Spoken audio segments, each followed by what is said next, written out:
Hello, and thank you again for joining me today on the second half of my ride from the Scottish borders through to Northumberland. I've now just crossed the border, and my guest from last time around, Neil Mackenzie, is scarpered and is thumbing a lift even as we speak. With that in mind, I'm just off to go and pick up my next riding partner, who will be joining us shortly. So I just need to ride a little bit further on this rather fabulous tarmac, and then I'm going to pull up on the left and wait for her to arrive. And in a feeble attempt at the Northumbrian vernacular, she's a reet bonny lassie.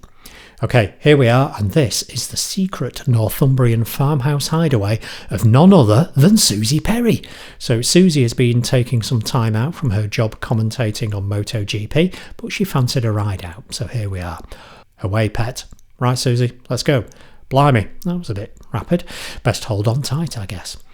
This road again has no name and number, but we're heading ultimately towards Wooler and we'll be hitting the B6351 a little later on, and then the A697. And as you can see, the road is quite narrow with very few passing spaces, so I'd certainly say there's no overtaking. It's sublimely beautiful though. The next couple of corners and through the trees is especially lovely, and even more so in the autumn. Most of the trees are beech, sycamore and oak, so in a few weeks' time we'll be turning rather lovely shades of gold, orange and yellow. Right, it's probably time to try out another select piece of Northumbrian dialect. Try this one for size. The bairns ganna bubble if there's knee pop left. Obviously I don't have the accent to do it justice, so that does sound a bit rubbish, but what on earth does that mean? Answers at the end of the ride.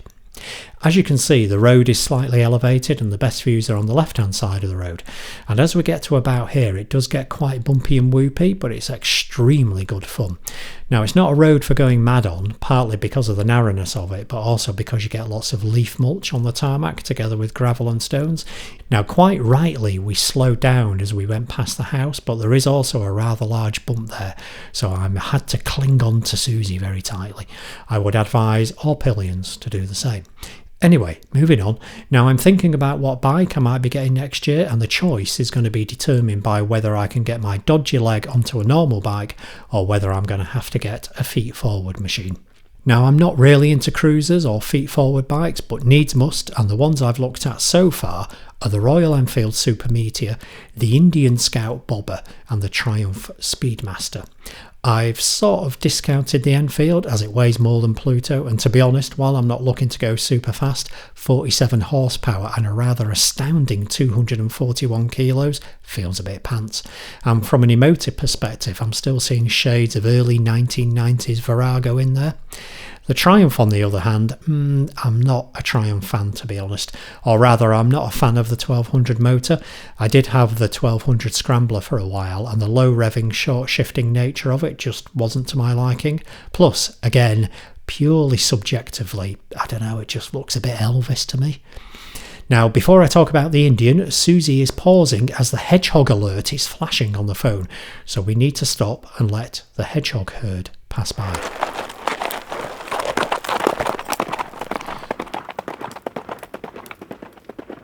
Okay, so the hedgehogs have gone. So back to the Indian.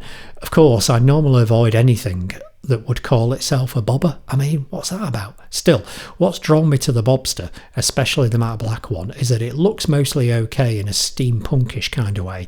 And from what I understand, the engine can and does like to be revved, plus it handles well, despite having the suspension travel of a small biro. So it's probably my favourite at the moment. Well, you know, it is for this week at least. Okay, now coming up on the left where the cars are parked up is a place callad Ad Gefrin up on a hill, and that's where in the 7th century King Edwin had his palace. It was made of wood, so there's nothing left of it, but it's a really nice spot for a lovely walk and a cheese sandwich with Marmite. Now then, unexpected things you see in Northumberland. Check this out. This rather special plantation is a few miles away from here, and obviously I'm not going to divulge the location as I don't want Pablo Escobar and his mates coming after me.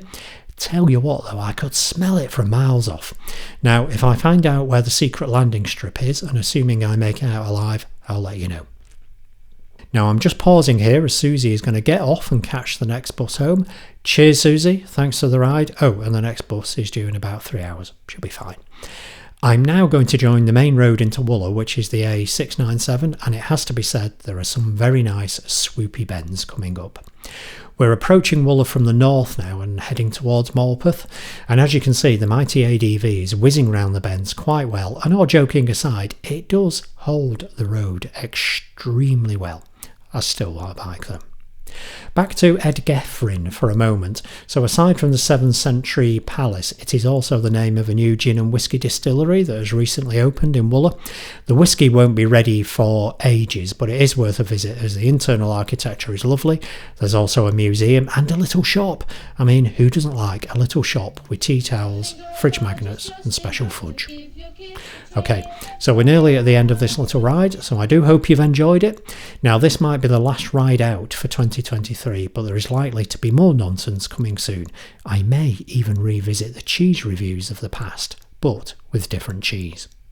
Okay, so just around this corner there's traffic control coming up, so rather than stare at a big old red light for ages, I guess it's time to get back to Berwick and do a bit more work. Bye!